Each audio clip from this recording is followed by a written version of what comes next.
please pronounce your name correctly for me? Hele Petersen. And you do, again, like many of my guests, you do many things. You're a bit of a hyphenate. So like work at a museum, you work for an artist residency, you are an artist yourself. Could you give me a little bit of background on sort of what, like a little touchstone on each of those different practices? I suppose I'll start with the museum.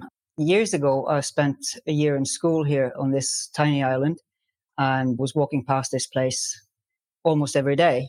And it so happens to be that the teacher I had was also a 50% position here at the museum as a guide, as putting on events and things like that all year round. Came a time when she wanted to leave, and I was asked to take her position after her because I'd been helping out with different events and doing some guided tours and things like that over the years. So when she finally thought that she'd had enough, then I was asked both by her and the museum director. So it's a local historical museum which conveys the history of the region, but also it's a cultural place. It's an old monastery from 1163. We are trying to sort of continue a tradition which the monasteries were, especially in Norwegians don't really understand this because they think it as just a secluded place with monks or nuns and things like that. But it was actually a cultural gate. You know, all the monasteries had influences from abroad, from other countries, from different languages, different cultures and things like that. And it was educational institutions. So that is what we are trying to do with this place now, as being a museum, yes, but also being a cultural hotspot for this small region. It's only 3,500 people living on the island and about 15,000 in the whole commune. It's educating people about culture in general. If you don't mind me asking, what, I don't know how to say it, like what religion was the monastery based in? It was Catholic, and the monks were Augustinian monks. So my father's actually an Episcopal priest. Okay. Yeah, so I have a working knowledge of religion, let's say, but not really close knowledge. Yeah, and then, in 1536, 37, you had the big Reformation in Europe, and basically all the monasteries were banned in Norway. The Catholic faith was banned in Norway until 1825 or something like that, I think. And maybe that was good for them. Yeah, it was good and bad. I mean, there's ups and downs to everything, isn't it? Yes, open a door, close a window kind of thing, yeah. Yeah. So now at the museum, though, you will also have an artist residency, which if anybody listens to the podcast, they know I absolutely love residencies. So tell me a little bit about the residency itself. Well, I have to go back about 12 years when I was told by my then director that she had two photographers who she wanted to sort of investigate what this place could be like as an artist residency, because it's a big house, there's bedrooms upstairs.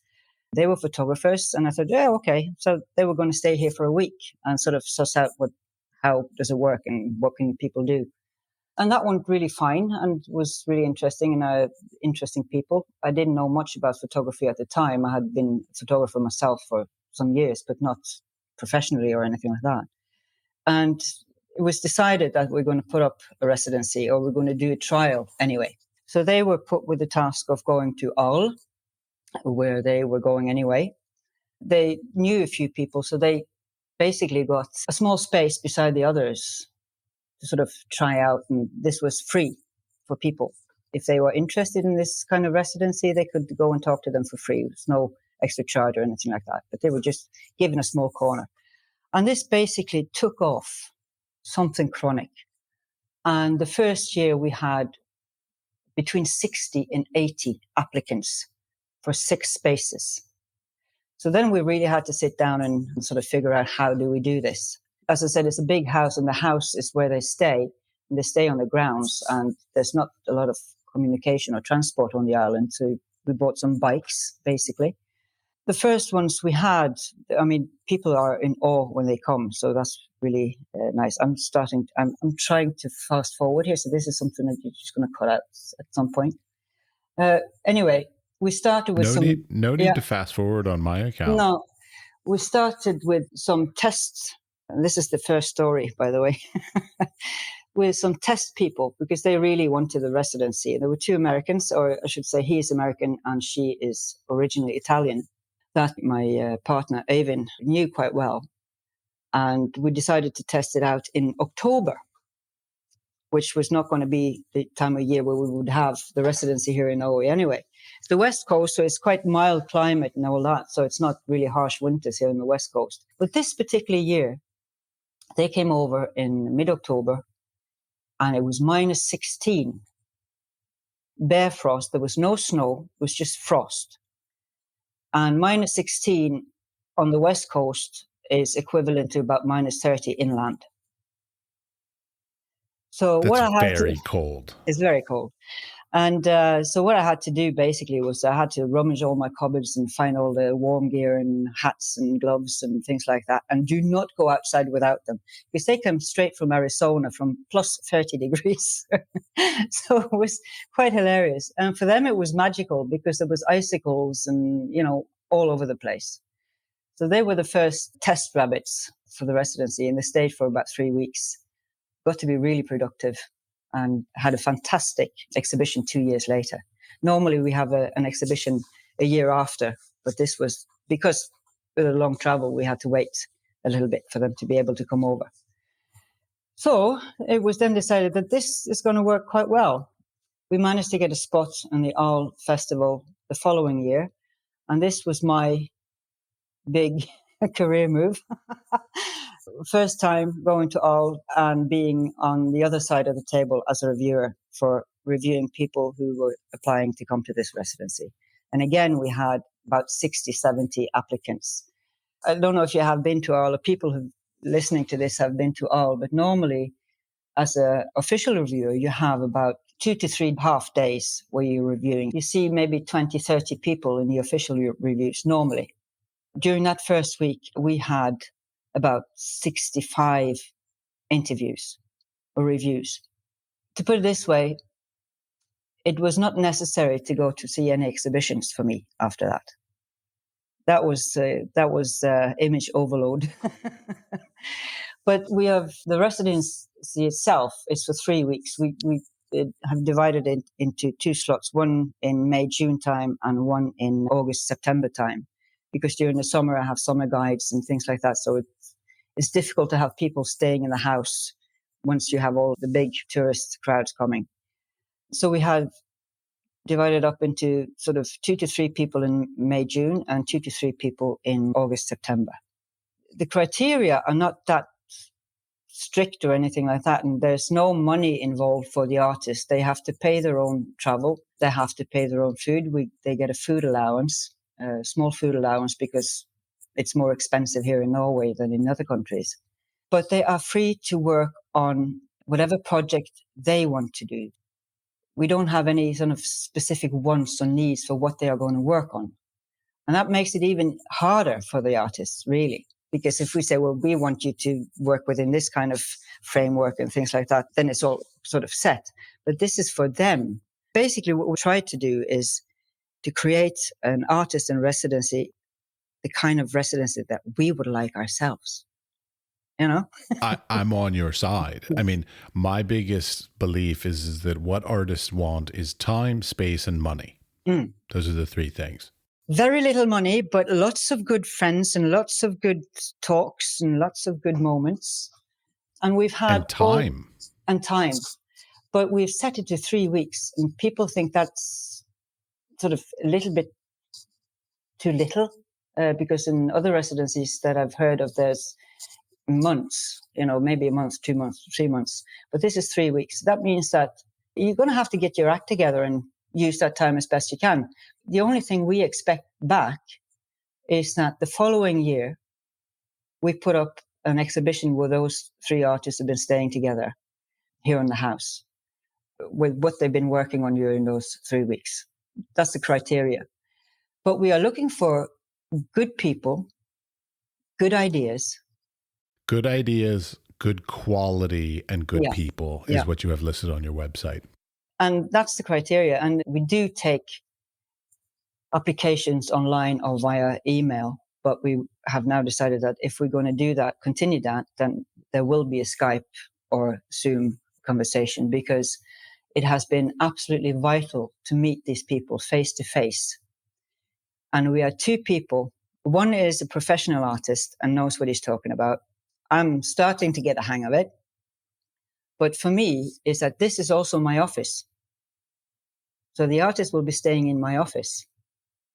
And we are bringing three completely different people together, three personalities, working in very different ways. That's also one of the main things, that when we put a group together, we want them to be diverse, you know?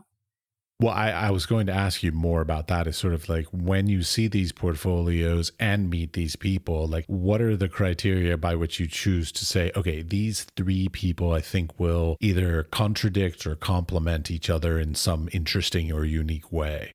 And that's basically the last day before we put the shortlist out there. It's hell, to put it bluntly. Well, but how many people are deciding? So you mentioned you and your partner. So is it just the two of you that make the decision, since Yes. you're the ones who have your offices in the space? I would assume you're the biggest vote, at least. We are the ones deciding, and I have actually the final say in many ways, because I'm going to have to be working around these people every day they're here. So for me, it is important to have good people as well as good work, of course. But it is basically, we put up a shortlist around mid-July, beginning of August, with 12 names. And then we give ourselves another month to bring those 12 names down to 6. Then it is sort of the quality of the work, the diversity, and then trying to put together a group who works in different ways. You know, some work black and white on film, some work very abstract, some work documentary. And that has been working really well. And that's the feedback we've had from the artists as well, is that they learn so much from the other persons and get such an insight into other kind of work. And you can imagine, if there were 3 people working very poetically or very documentary at the same time, they would sort of be competing. And that's not what we want. We want them to complement each other. Yeah, I'm a big... I have a strong position that I believe that, unfortunately, in the photography field in particular, there's a lot of competitiveness, and I don't appreciate it. I've never enjoyed it, nor do I sort of try to participate in it. But unfortunately, I feel like there's a lot of it around. Yeah, and that is not an issue here at all. And it's been absolutely fantastic over the years. I think we've had about 56 different artists from about 30 different nations all over the world staying in this tiny island. And one thing that I enjoy is that I bring these 3 people or 6 people together during a year, which is an experiment, because it's 3 very different. And artists are artists. I'm an artist myself, and we are kind of weird. There's no two ways about it. So I'm exposing these artists then again to the local people on the island, which, you know, not all of them are very well versed, you know, contemporary art or arts in general. And I also expose them to the local people, and I expose the local people to the artists. I mean, I know most people here on the island and the environment around me. So what we do is that we also introduce people. We introduce the artists to specific persons on the island so that they can get help, so that they can, you know, get in contact with people. If they want to do portrait work or get places, then they have some first point contacts that they can sort of pursue. And that has been working really well. Our biggest fans are now actually the local people. They were kind of weary at first, and all these cameras going around, you know. It really took off. I think it was 2013 or 2014. I can't really remember because there's been so many. But then we had a Spanish artist over, Lucia Herrero, and she brought her partner, who was also posing as a model. And she was talking to us before she came and said, oh, she really wanted to do something with a reindeer. She had this idea with reindeers. And we said, okay. There's no reindeers in the vicinity around here. You have to go really up in the mountains for that, you know. So what she did was that she got her mother to make a costume for a partner.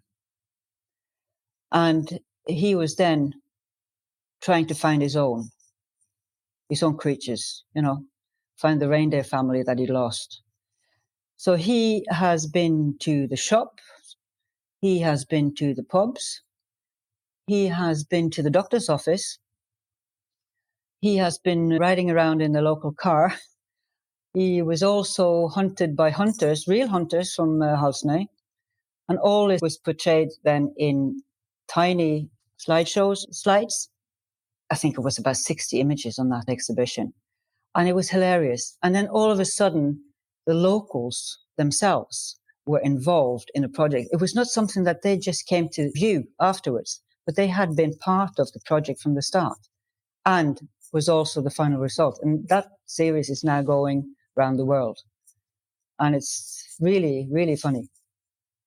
Well, you bring up the topic of sort of like how an artist should be sort of thinking about a proposal for an artist residency in how they could do something very unique or specific to that region. And I've often wondered this, like when because like you're the other side, I'm the artist, so I'm the one that would be applying. So I'm saying from your side, do you want artists that like are saying, okay, I'm going to be in this very beautiful place, this unique place in Norway, and I want to do something specific about that, or this, or is it equal or lesser if an artist just says, I have this series of work that I want to do. It doesn't need to be in Norway, but like if I have the time and the ability to do it while at this residency, that blah, blah, blah. Like, so like, I guess the question is like, how important is the sort of specific nature of the proposal being to the region and to the culture and all this kind of stuff? Or could it just be an artist saying, I really just want to get away from my normal life and have some time in Norway to sort of embrace the space and the location?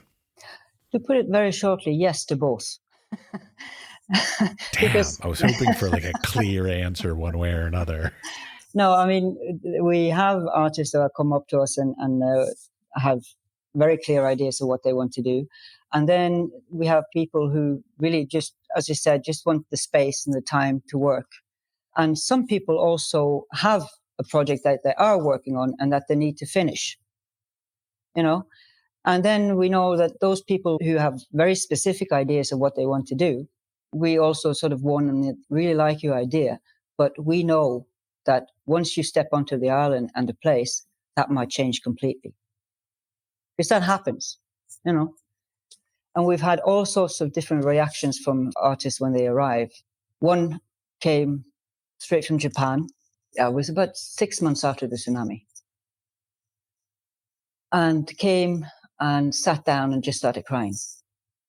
Because it was so peaceful. There was no anxiety. There was no, my job is to be a therapist also in a way. But that's what you work in different ways. And then you have another one who had been so busy before she came that when she arrived, she sat down and she could move more or less for a week because she was just, And then you have those that have this specific idea that I want to do. Then they come and they see what's around them and sort of change their plans completely. And that's fine. Okay, so but let's take it back a step. So like, because when I think about it, one of my big anxieties when like applying for residencies is always like the application itself. I hate filling out those applications because I never know what they want to know. I am keeping in mind, American here. So like I am catching that basically in Europe, what they often want is just sort of facts and figure, or not like facts and figures, but like be humble and just be sort of just tell what you're going to do. Don't sort of like hype it. Don't say great things about it. Just say, I would like to come and do this and do this. And this is what I want to achieve, kind of a thing. What should we be saying? I mean, I'm not asking for like, how can people cunningly could get their, finagle their way into your residency, but it's like, what are you looking for when you're reading these applications? More so than the pictures, because the pictures is unique and individual to everybody, but the text that comes in as the application is different.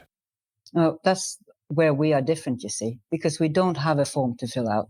We don't have a written application.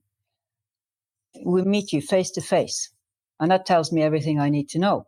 Plus, then you show me your images, and then you talk to me about your ideas and what you would like to do and what things like that. So for us, the personal approach is far more important than reading about somebody on the form. A form, we've done that twice, where we've taken in the persons just via email, basically. It was not a great success.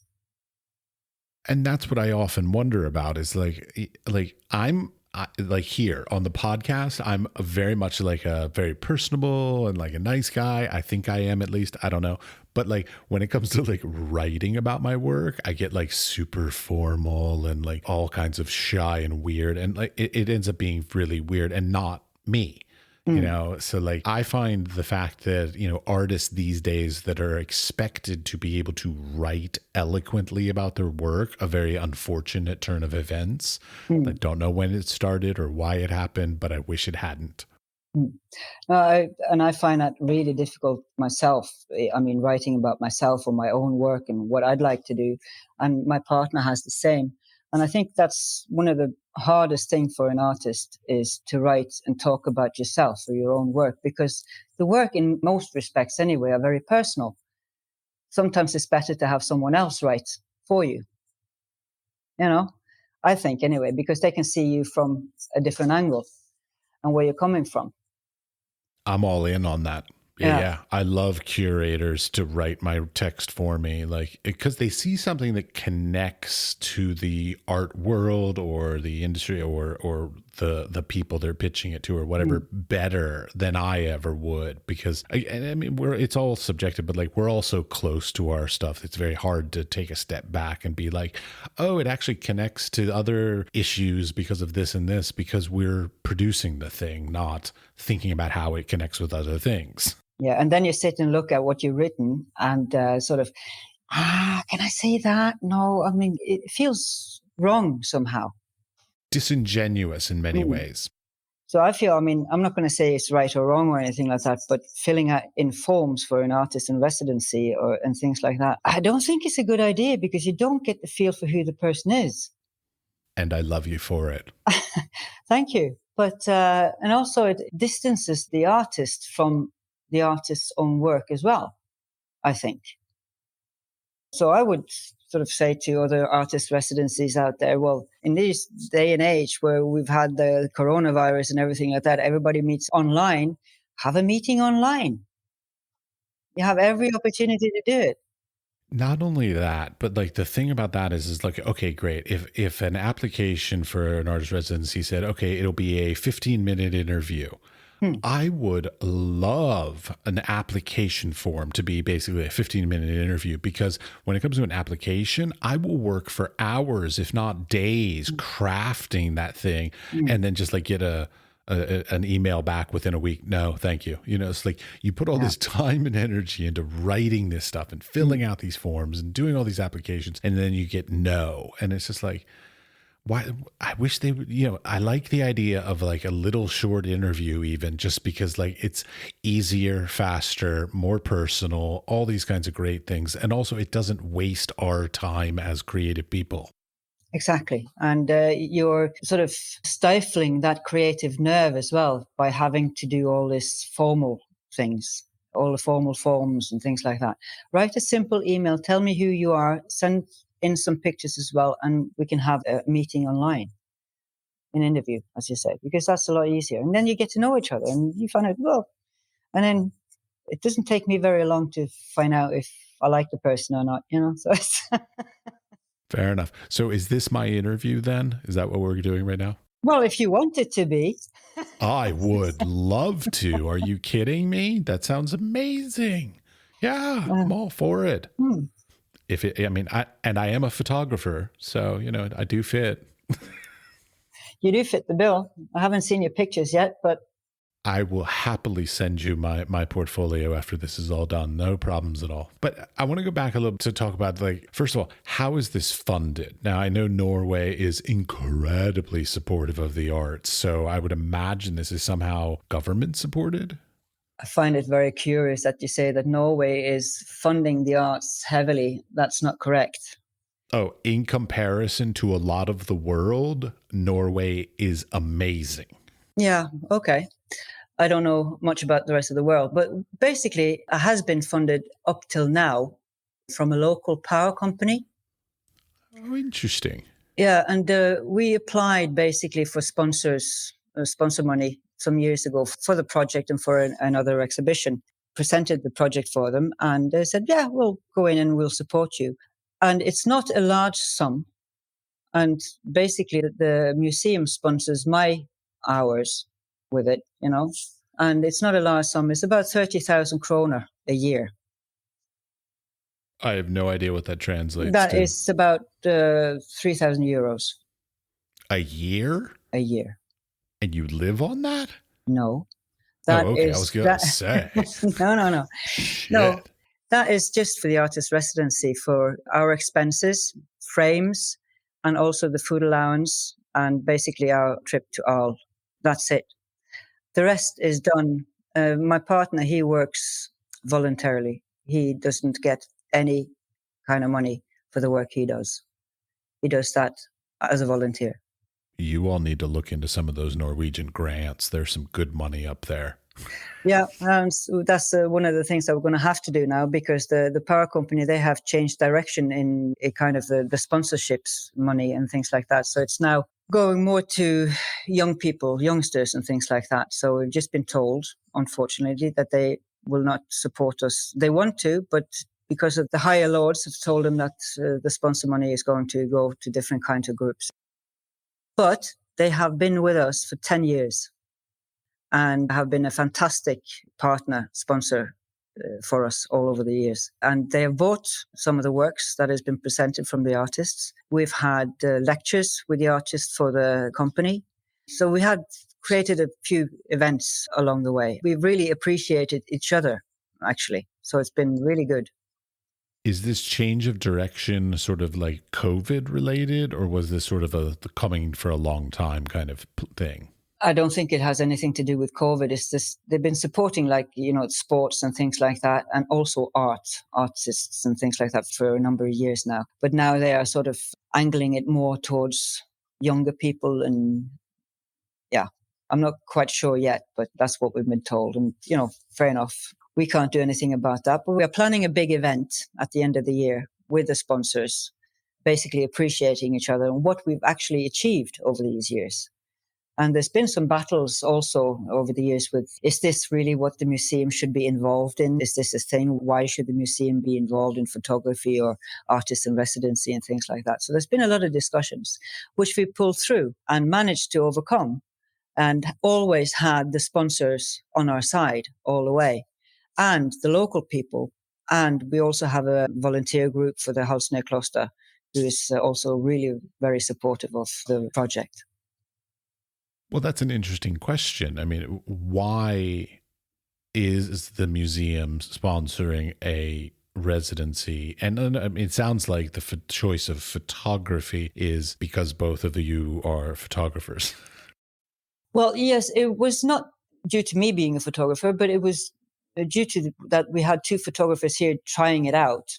Also, I mean, that has been a question that has been raised as well. Why not other kinds of art? Why not painting or ceramics or things like that?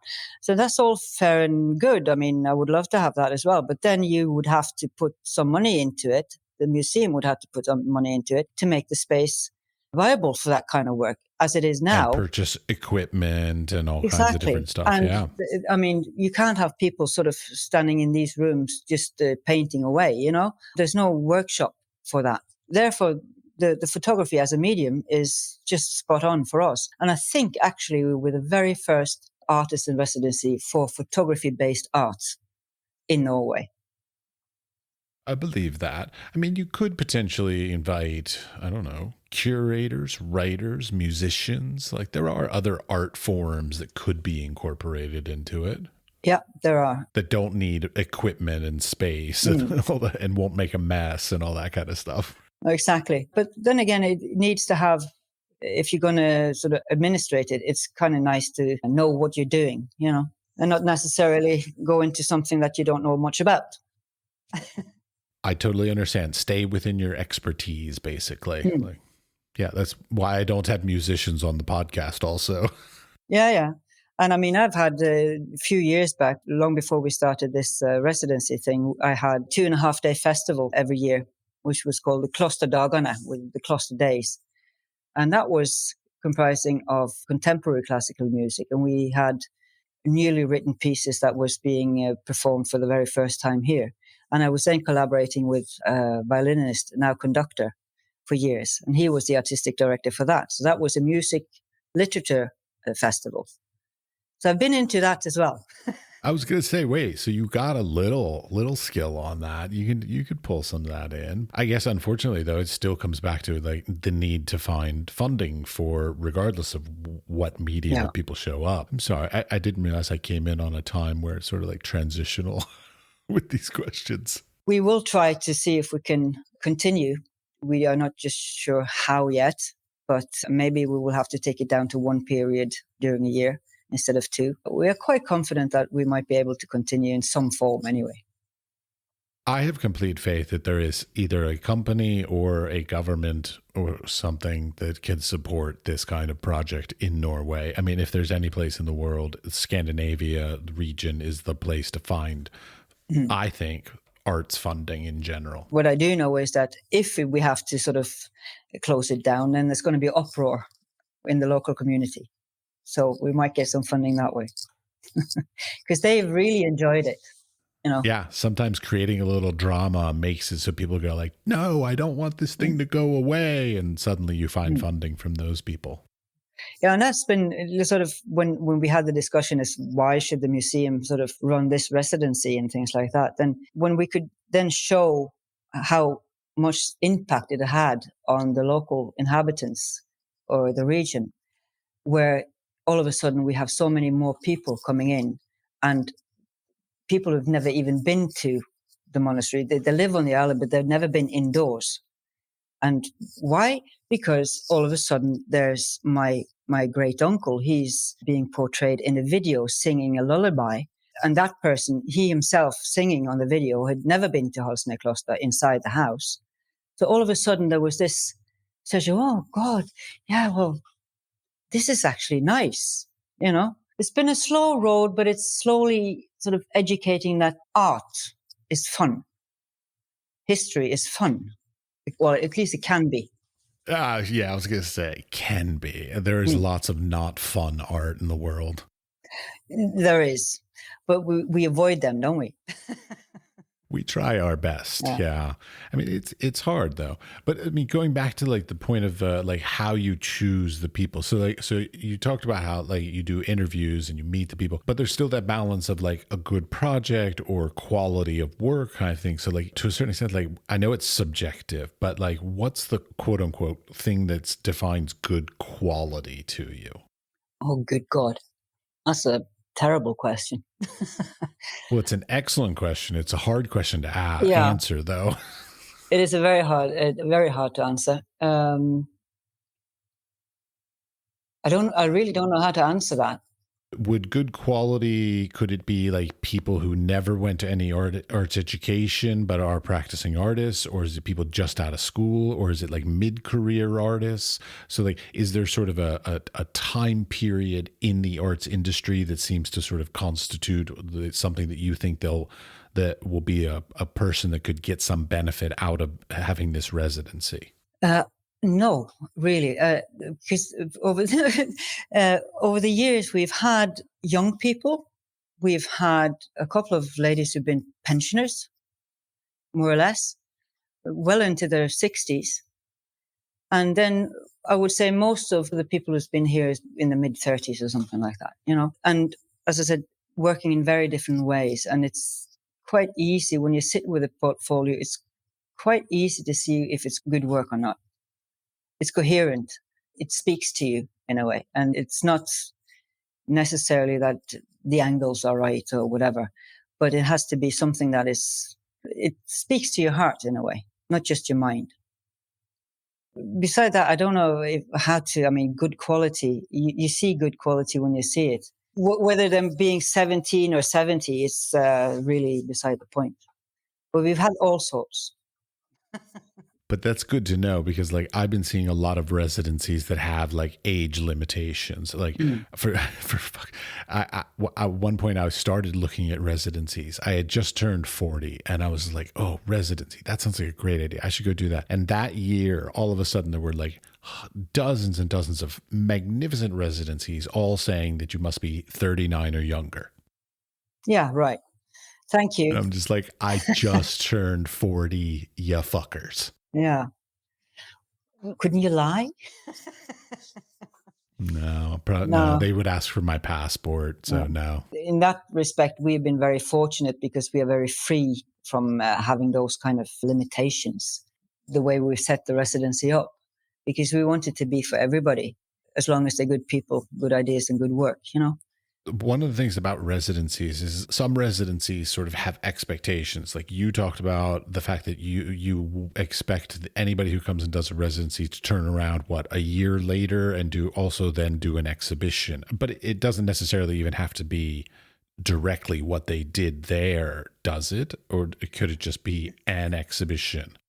It could be an exhibition, but preferably incorporate with some of the work that they did while they were here. For example, there was a person who was taken in and they had a project that they already started on, which we had actually at one point.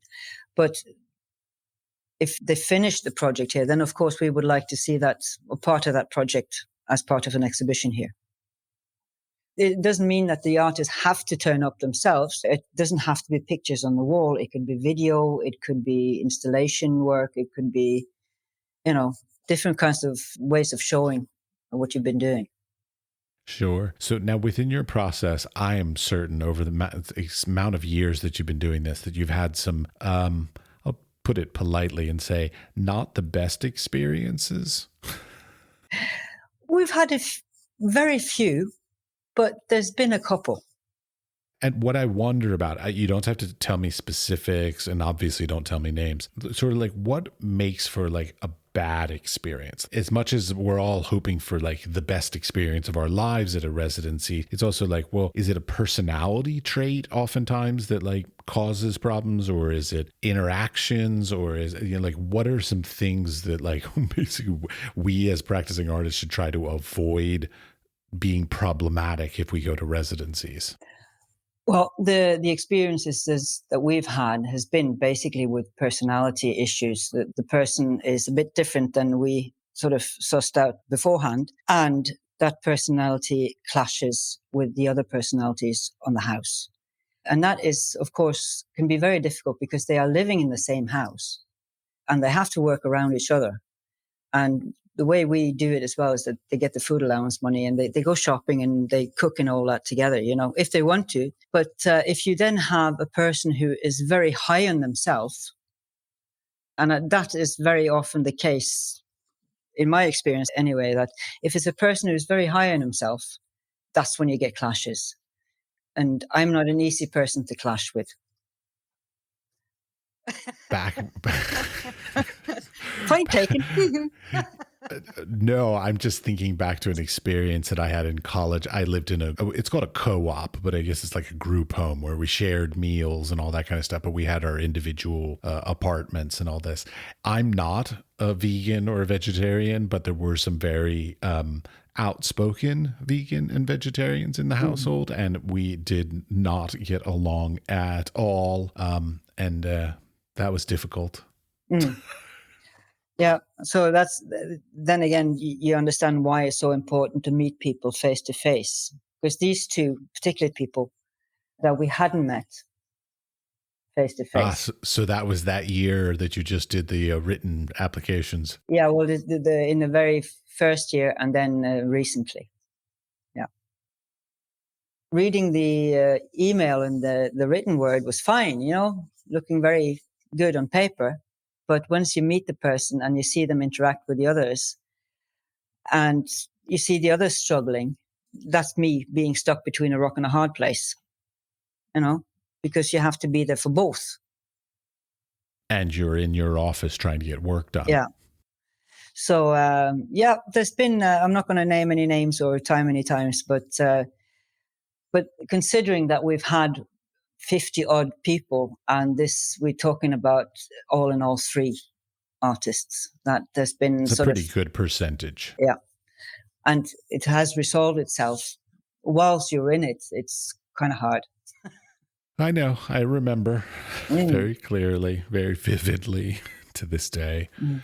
But so the residency itself, so you were saying that people are staying in the house. Everybody gets private rooms, all this kind of stuff. Like so, and then I also noticed you said that you have a dark room available as well. Is that you still have a wet dark room? Well, it's a very makeshift darkroom. You can develop your films, and we have an enlarger there, so you can make some test prints if you want. But it's not a big lab or anything like that. If they have need of doing a serious darkroom work, then we suggest that they come and visit us because we have a big darkroom in our basement. But so it's more like doing the test prints like a draft in a way. Or at least just to being able to develop your film is nice. Yeah. So you see what you got, you know. What about like the mediums? Like, so are people doing a lot of digital, a lot of analog, or even people doing like alternative processes? Like, what kind of things are people doing these days? It all depends. I mean, there's been quite a few, of course, digital work because a lot of people have really decent digital cameras and things like that. But we've had quite a lot of analog work, both color and black and white. And there's been quite a few video works and cyanotypes, doing cyanotypes on, yeah. Big fan. Yeah. Yeah. So there's been alternative ways of doing things. And then, even being also a photographer and experimenting with things. And, we have fun as well. It's a process for us as well. So it gets us into moods. And he has ideas. And then, we can help each other out with ideas and do different things. And also we had one who, a few years back, who got involved with some of the locals as well and made installations in nature and using the installations as part of the work. So there's been all sorts of processes going on. And we try to accommodate and help people as far as we can with equipment and getting in touch with people and getting the right stuff and things like that. So Yeah, I have to admit, like one of my big things about residencies in general is it's a two-sided thing. Like it's making sure you can get all the equipment or resources that you need at the oftentimes remote location where the residency is, and then vice versa. That like once you produce the thing, that it's not like so massive or cumbersome that you can't sort of take it with you and ship it back and this kind of stuff. Are basically people just like making photographs there and then sort of leaving and then like printing them later and doing the other stuff later kind of stuff? A lot of the residency, it sounds like, is sort of the act of sort of just taking the photos themselves. Yeah, often just taking the photos and making the installations and doing the groundwork, making the sketches basically, and then you refine when you come home. Otherwise, you would have to stay for a lot longer than 3 weeks, I mean, that would take a lot of time because you have to go through all the images, all the negatives, and then find out what you want to do with it and then do the selections. I mean, there's a whole big process after being in the residency that they do when they come back home. And sometimes if they have questions about what they've done and things like that, then we can communicate about the work and they will send us, maybe we have a Skype or Zoom interview and go through how and when and what to do and things like that. But we don't decide. They decide themselves.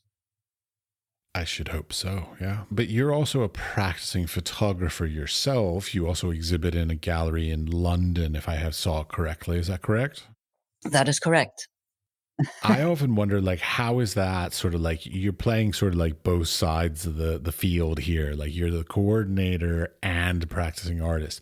Like, does it, to a certain extent, does that help you? Like, is that beneficial to you, or does that sort of maybe take away from some of your own artistic practice? That's a very good question because that's the question I've been asking myself for the last couple of years. The last couple of years, I haven't really produced very much. I have the stacks of negatives waiting for me to look at. I mean, having a daytime job as well, being that is also a creative job. And then having the artist residency. Yes, it does to an extent take away my own creative process. So I really need a residency. I would love to. But I normally what I do is I join Even when he has courses, he does photography courses, weekend courses and things like that. And then he does give specific tasks, and, you have to do a piece of work every day, and then you have to show the next day. And I work very well under pressure. So basically, my most important series has been done under pressure. And during, it was a 4 or 5 day workshop that we arranged here, with all about 6-8 people. And I was, of course, the administrative person in the kitchens and the bedrooms and things like that. So I was also providing the meals, cooking. And normally I would have an hour or two in the middle of the day free to do what I wanted to do. And that's when I had to go and shoot my series. Wow, a whole hour, huh? Yeah. That's all you had free to flick the administrative switch off, turn the creative switch on, be creative, and then flip back to the administrative. See, that's that part that I'm like, I wish we as creative people didn't have to continually sort of switch back and forth between these different modes all the time. I really want that time and space to be able to just say, I'm going to be creative and I'm going to put my time and energy into it. But unfortunately, we all have so many other things that we have to accomplish that it's very difficult these days. It is difficult, but as I said, I work quite well under pressure, and knowing that I had that slot for between 1 and 2 hours, those 2 hours, that's when I'm going to have to do my work, my photographic work, if I'm going to get to do it this weekend. So I hope you chose the right time of day with the beautiful lighting kind of thing. I had to take the time of day that was available to me. You said you've seen some of my work, then the 2 first black and white series, they are all shot within 2 to 3 hours. That's super fast. I couldn't. I mean, I do that. I have done that, but I prefer not to do that. No, but I kind of work in a dreamlike way that I knew I had those hours to my disposal, and I used my children as models. So basically, I made an appointment with my daughter from 12 to 1, and then from 1 till 2 with my son. And sometimes they would have to be together. For me, I get triggered by objects or dreams, and I get these weird ideas in my head, and then I'm just going to have to go out and try and shoot them. And you start with an image of what you think you want, and then it's like a slow dance, a very quiet dance with my children in the gardens. And that's how it works. Well, I did look at the works. Speaking of that, though, so let's say a photographer comes and they come to the monastery. Can they use I don't even know if there's objects in the monastery that they could use as props and things like this? Is this something that's also part of the residency as well? More or less everything that's in the house they can use as props, as long as they treat them nicely and put them back where they belong. Nice. Simple as that. I love that. All right. Is there anything else you want to talk about? Is there something we haven't talked about? There are lots of things we haven't talked about, but I'm just sort of don't want to overdo it. No. The only thing is I really hope that we will be able to continue with the residency. It's been so beneficial for us as well, because we don't get the opportunity to go to residencies and travel extensively and things like that. So if we can't go out into the world, then, we have to bring the world here. That's what I hope I can continue to do. I hope you can as well. It sounds absolutely magnificent, and I'd like to submit this as my application. That's fair enough. Send me a portfolio and I'll have a look at you. I will do that.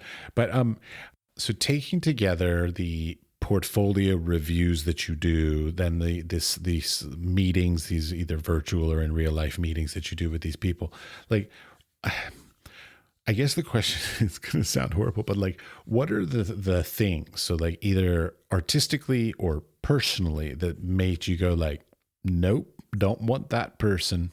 And the reason why I ask is because I've done portfolio reviews. I've done interviews for jobs and other sorts of grants and residencies. And of course, the only answers you receive are yes or no. And if the answer is yes, you don't really know why they chose you. And if the answer is no, you don't really know why they didn't choose you. So if you could try and think of some characteristics of why somebody was not chosen to participate. I would love to know what those are, because I was recently talking to another guest. He was telling me about like that when I go to portfolio reviews that I should dress how I normally dress instead of dressing up like I'm going to an interview, because it puts on a facade that is not truly who you are. And so then they get the wrong impression and blah, blah, blah. So like, is that kind of stuff a factor in it? Not so much for us, I think, but I've had some strange meetings in the portfolio review room anyway. But We've all had strange meetings in portfolio reviews. Mention one. He came to see us more than once over 4 years or something like that. And he was wearing huge, really dark sunglasses inside. And I said, okay, fine. And he sat down and he was really, talking about his stuff. And first of all, I didn't really enjoy his stuff. I could see that it was okay. For some people, probably was fantastic. But what annoyed me the most was that he did not take off his sunglasses once. So I couldn't see his eyes. And that for me was basically, I told my partner, sort of, sorry, couldn't care less if the work was good. If he can't see me in the eyes, then he's not coming. As simple as that. That is a bit of an arrogant move, admittedly. Mm. But normally we meet some really good people. And for us, it's regardless of whether they come to see us to apply for the residency, we always give a feedback. We always give a review based on what they show us, whether it's good or bad, or a lot of times it's sort of in between mediocre and, started out going up there. But we see a lot of good stuff. And to give a feedback, to give a review, regardless of whether you think they're coming to the residency or not, is what we do. Because they paid to come and see us, and they deserve to get a decent review and a full review from both of us once they turn up to the table, whether they like this or that as a person, or whether the pictures are like this or that. And then, as I said, we have so many to go through, and we don't give them an answer there and then, because we take their application with us back to our rooms, and we don't decide anything on the shortlist until we've done all the interviews. And then we go through them, because you get sort of cards, you get websites, you get names. So we go through them all again. And then you start selecting what you think is good and what is bad.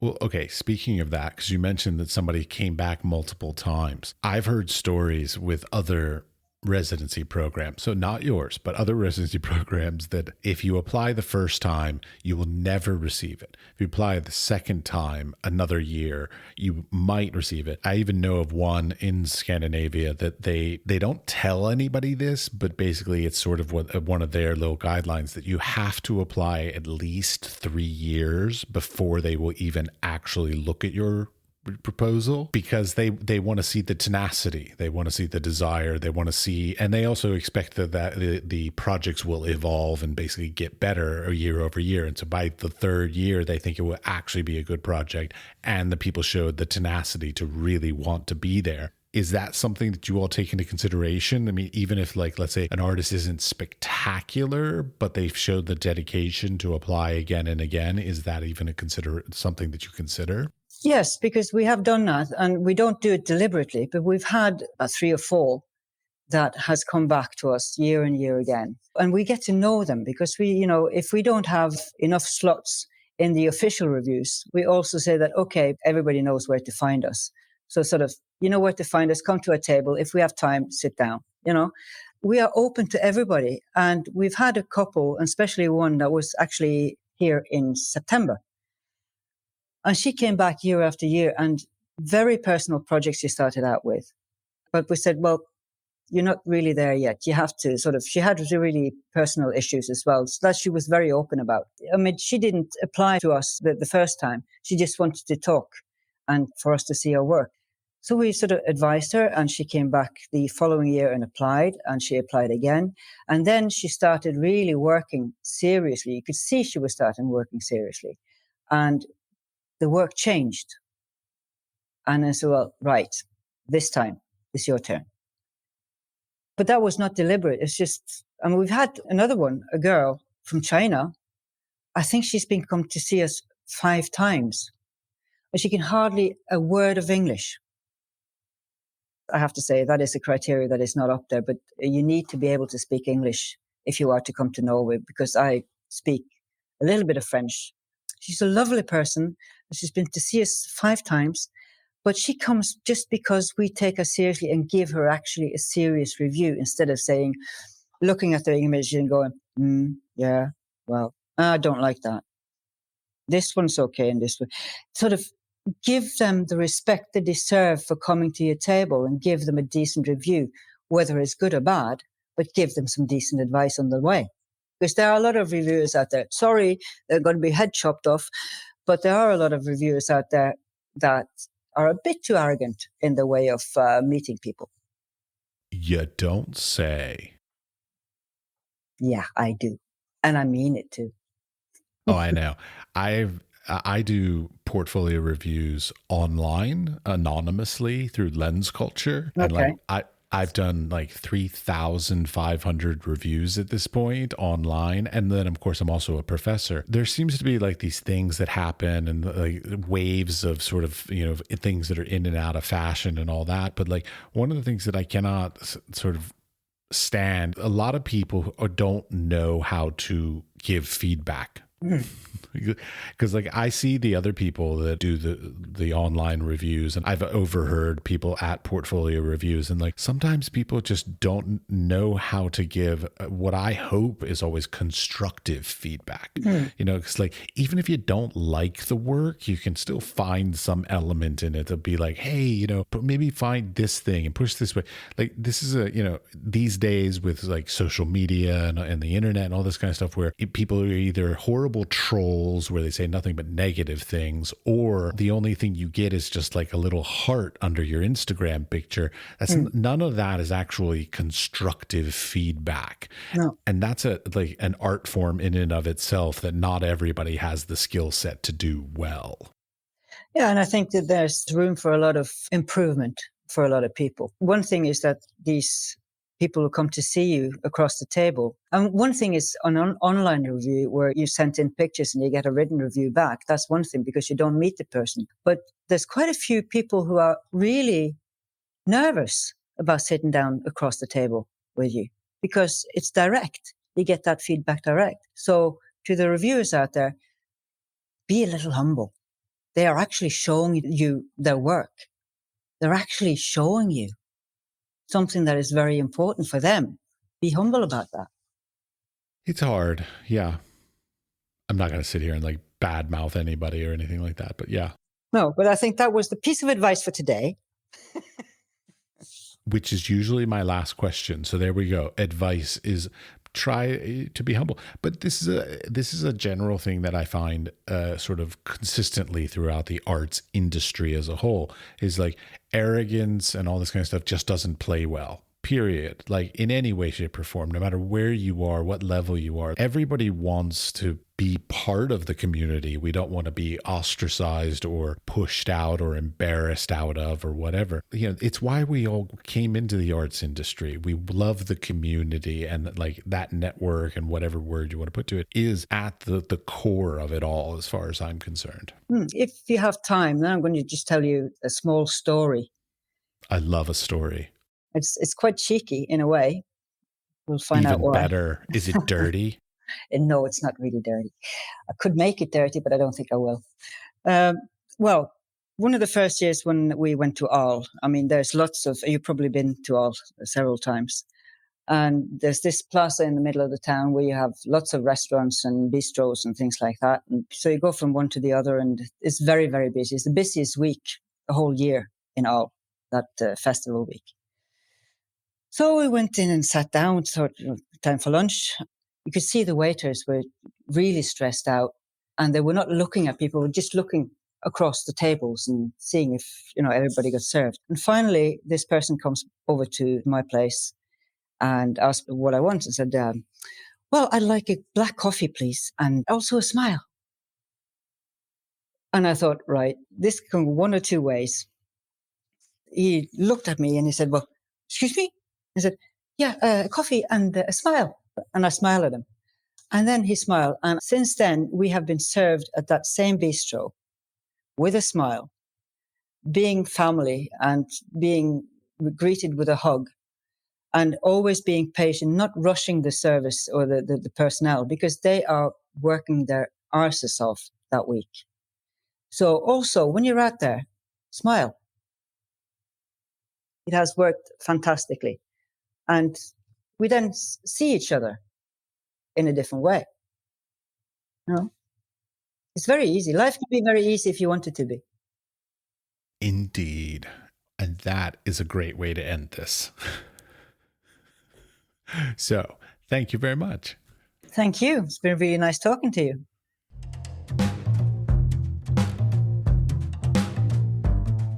To wrap this up, I'd like to thank you for listening all the way to the end of the conversation. We would appreciate it if you would share the podcast with your friends, family, coworkers, studio mates, or anybody with an interest in arts and creative endeavors. The building and strengthening of the arts and creative community is at the core of our mission for this podcast. They can listen and subscribe on Spotify, Apple Podcast, or wherever you get your podcasts. We are produced by 5014. The audio was edited by CushAudio Services, and the music was created by Pete Bybee. The Wise Fool Art Podcast is supported in part by an EEA grant from Iceland, Liechtenstein, and Norway in an effort to work together for a green, competitive, and inclusive Europe. We would also like to thank our partners Hunt Kastner in Prague, Czech Republic, and Kunstsentrene i Norge in Norway. Links to EEA grants and our partner organizations are available in the show notes or on our website, wisefoolpod.com.